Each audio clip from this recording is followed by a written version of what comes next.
കൃഷ്ണ ഗുരുവായൂരപ്പ. നമുക്കിന്ന് അത്രി മഹർഷിയുടെ കഥ കേൾക്കാം. ബ്രഹ്മദേവൻ്റെ മാനസപുത്രന്മാരിൽ ഒരാളാണ് അത്രി. 7 പ്രശസ്ത മഹർഷിമാരിൽ ശ്രേഷ്ഠനാണ് അദ്ദേഹം. സംഭവബഹുലമായ ഒരു ജീവിതകഥയുടെ ഉടമയാണ് അദ്ദേഹം. പ്രശസ്തനായ കശ്യപന് കശിപു എന്ന ഒരു പുത്രൻ ജനിച്ചു.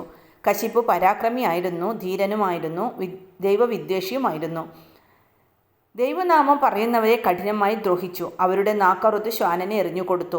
കണ്ണുകൾ പന്തം കൊണ്ട് കുത്തിപ്പൊട്ടിച്ചു. ക്രൂരമായി ജനങ്ങളെ ദ്രോഹിച്ച കശിപുവിനെ എങ്ങനെയും വധിക്കണമെന്ന് ദേവന്മാർ തീരുമാനിച്ചു. ആ കാലത്താണ് ദേവാസുര യുദ്ധം നടന്നത്. ദാരുണമായ ആ യുദ്ധത്തിൽ കശിപുവിനെ ദേവന്മാർ വധിച്ചു. കശിപുവിൻ്റെ മരണം അസുരന്മാർക്ക് വലിയ ആഘാതമായിരുന്നു. കശിപുവിനെ തുടർന്ന് പ്രഹ്ലാദൻ രാജാവായി. സൗമ്യനും സാത്വികനുമായിരുന്നു പ്രഹ്ലാദൻ. എങ്കിലും പ്രഹ്ലാദനും ഇന്ദ്രനുമായി പോരുണ്ടായി. 6 വർഷം നീണ്ടുനിന്ന വലിയ യുദ്ധമായിരുന്നു അത്. ആരും വിജയിച്ചില്ല, പരാജയപ്പെട്ടതുമില്ല. പ്രഹ്ലാദന് ശേഷം രാജാവായത് അദ്ദേഹത്തിൻ്റെ പൗത്രനായ ബലിയായിരുന്നു. മഹാബലിയും ശ്രേഷ്ഠനും സാത്വികനുമായ ചക്രവർത്തിയായിരുന്നു. ഇന്ദ്രനും ബലിയുമായി യുദ്ധമുണ്ടായി. ആ യുദ്ധത്തിൽ ബലിയെ പരാജയപ്പെടുത്തുവാൻ ദേവപതിയെ വിഷ്ണു സഹായിച്ചു. ദാനവന്മാർ ദേവന്മാരോട് പൂർണ്ണമായി തോറ്റു. ബലി പാതാളത്തിലാണ്ടതോടെ അസുരന്മാർ ശുക്രനെ അഭയം പ്രാപിച്ചു. അസുരന്മാരെ എല്ലാവിധത്തിലും സഹായിക്കാമെന്ന് ശുക്രൻ ഏറ്റു. അതിനുവേണ്ടി ശുക്രമഹർഷി ഹിമാലയത്തിലേക്ക് തിരിച്ചു. ശിവനിൽ നിന്നും മന്ത്രശക്തി വാങ്ങുക എന്നതായിരുന്നു ശുക്രൻ്റെ ഉദ്ദേശം. അസുരന്മാർ ശുക്രൻ്റെ വരവ് കാത്തിരുന്നു. ഈ കാലത്ത് സംഭവിക്കേണ്ടാത്ത ഒരു കാര്യം ഭവിച്ചു. മഹാവിഷ്ണു ഇന്ദ്രൻ്റെ സംരക്ഷണയിൽ ശുക്രൻ്റെ ആശ്രമത്തിൽ അവിവേകം പ്രവർത്തിച്ചു. ശുക്രൻ്റെ അമ്മയായ കാവ്യമാതാവിനെ വധിച്ചു. കൊടും പാതകമാണ് വിഷ്ണു പ്രവർത്തിച്ചത്. ഈ ധിക്കാരം കണ്ടപ്പോൾ ഭൃഗുവിന് സഹിക്കാൻ കഴിഞ്ഞില്ല. അദ്ദേഹം വിഷ്ണുവിനെ ശപിച്ചു. മഹാവിഷ്ണു അനേകം പ്രാവശ്യം മനുഷ്യജന്മം എടുക്കട്ടെ എന്നായിരുന്നു ശാപം. പല അവതാരങ്ങൾ തന്മൂലം എടുക്കേണ്ടിയും വന്നു. അതിലൊന്ന് അത്രിയുടെ പുത്രനായിട്ടാണ്. ദത്താത്രേയൻ എന്ന പേരിലാണ് വിഷ്ണു ജന്മം കൊണ്ടത്. വസിഷ്ഠനും വിശ്വാമിത്രനും സ്പർദ്ധയോടുകൂടി കഴിയുന്ന കാലം മുനിമാർ തന്നെ 2 ഭാഗക്കാരായിരുന്നു. ആ കാലത്ത് ഒരിക്കൽ കന്മാഷപാദൻ എന്ന രാജാവ് വനത്തിൽ നായാട്ടിന് പോയതായിരുന്നു. അങ്ങനെ സഞ്ചരിക്കുമ്പോൾ വസിഷ്ഠൻ്റെ പുത്രനായ ശക്തിയെ കണ്ടു.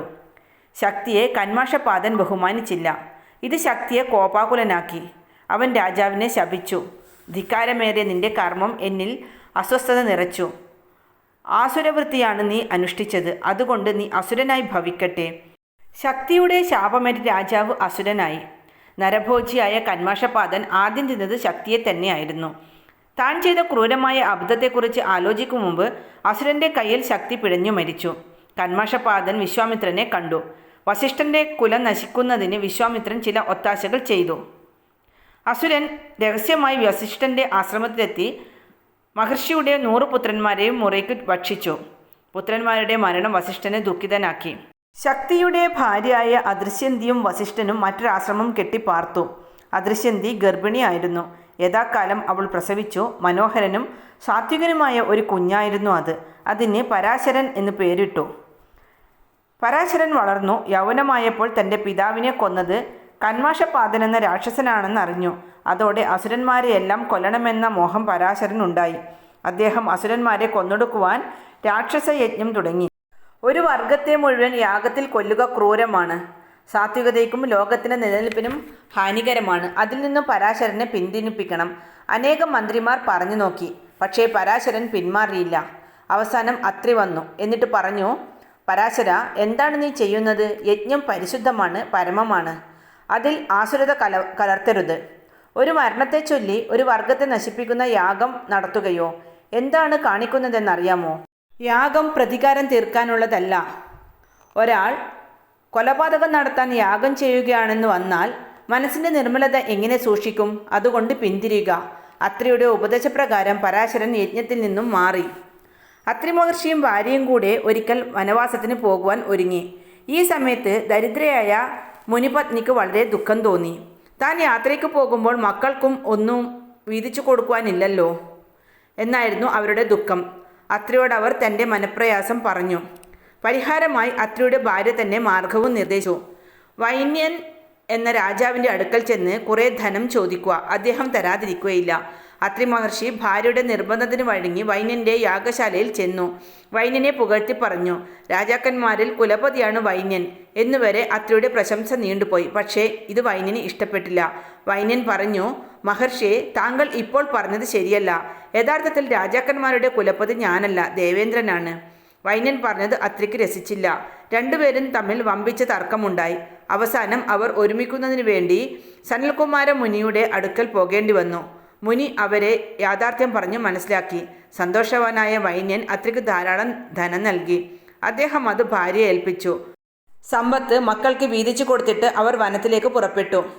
ഉഗ്രശ്രവസിൻ്റെ ഭാര്യ പതിവ്രത രത്നമായ ശീലാവതി ആയിരുന്നുവല്ലോ. രോഗിയായ ഭർത്താവിന് ഒരിക്കൽ വല്ലാത്തൊരാഗ്രഹം തോന്നി. മറ്റൊന്നുമല്ല, വേശ്യാഗൃഹത്തിൽ പോകണമെന്ന്. അദ്ദേഹം ശീലാവതിയോട് തൻ്റെ ആഗ്രഹം തുറന്നു പറഞ്ഞു. ശീലാവതി, എൻ്റെ മനസ്സിൽ നാമ്പിടുന്ന ഏതാഗ്രഹവും സാധിച്ചു തരുന്നവളാണ് നീ എന്നറിയാം. ഇന്ന് എനിക്ക് വല്ലാത്തൊരാഗ്രഹം തോന്നുന്നു. എത്ര അടക്കാൻ ശ്രമിച്ചിട്ടും ആഗ്രഹം അവസാനിക്കുന്നില്ല. മറ്റൊന്നുമല്ല, ഇന്നലെ നമ്മൾ യാത്ര കഴിഞ്ഞു മടങ്ങുമ്പോൾ കണ്ട വേശ്യാഗൃഹത്തിൽ പോകണമെന്നാണ് താല്പര്യം.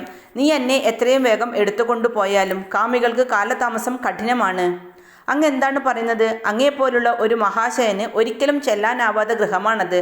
അവിടെ പോകണമെന്നോ? എന്നെപ്പോലുള്ള സ്ത്രീകൾക്ക് ദർശിക്കുവാൻ പോലും ആവാത്ത സ്ഥലമാണത്. അവിടെ പോകണമെന്നോ? ദയവായി ആഗ്രഹം മറിച്ചൊന്നാക്കിയാലും. ശീലാവതി കരഞ്ഞപേക്ഷിച്ചു. ആരുണ്ട് കേൾക്കുവാൻ? ഉഗ്രശ്രവസ് ഉറച്ചു നിന്നു. എനിക്ക് പോയേ മതിയാവൂ. നിനക്ക് വയ്യെങ്കിൽ അതു പറഞ്ഞാൽ മതി.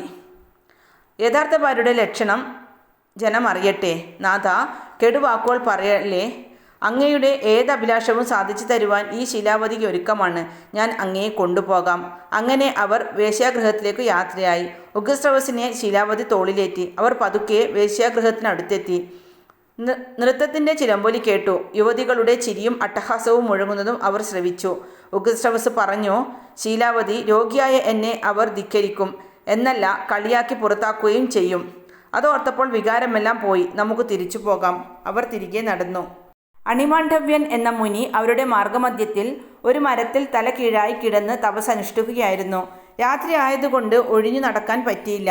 ഉഗ്രശ്രവസിൻ്റെ തല മാണ്ഡവ്യൻ്റെ ശിരസിൽ തട്ടി. ശരീരം നൊന്ത മഹർഷി, നാളെ സൂര്യൻ ഉദിക്കുമെങ്കിൽ ഉഗ്രശ്രവസ് മരിച്ചു പോകട്ടെ എന്ന് വരം നൽകി.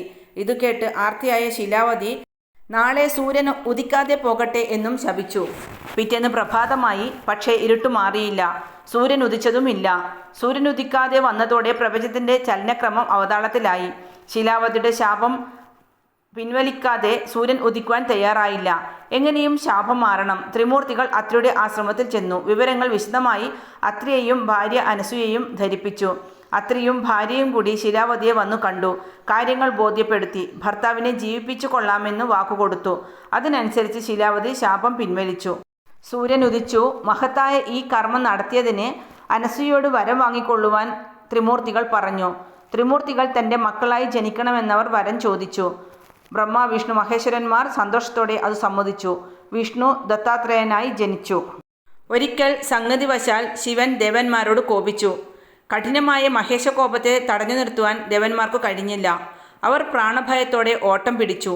എന്നാൽ കമലാസനൻ മാത്രം ഓടിയില്ല. ഇതിൽ കോപിച്ച ശിവൻ ബ്രഹ്മാവിൻ്റെ ഒരു തല നുള്ളിയെടുത്തു. എന്നിട്ടും കോപം ശമിച്ചില്ല. സംഭീതയായ പാർവതി ശിവന്റെ അടുക്കൽ വന്ന് കോപം എങ്ങനെയും ഒതുക്കണമെന്നും അപേക്ഷിച്ചു. അതനുസരിച്ച് ശിവന്റെ കോപം അനസൂയയിൽ നിക്ഷേപിച്ചു. കോപം അനസൂയയിൽ ഒരു സന്തതിയായി വളർന്നു. ആ കുട്ടിയാണ് വിഖ്യാതനായ ദുർവാസാവ്. അങ്ങനെ ശിവന് മകനായി പിറന്നു.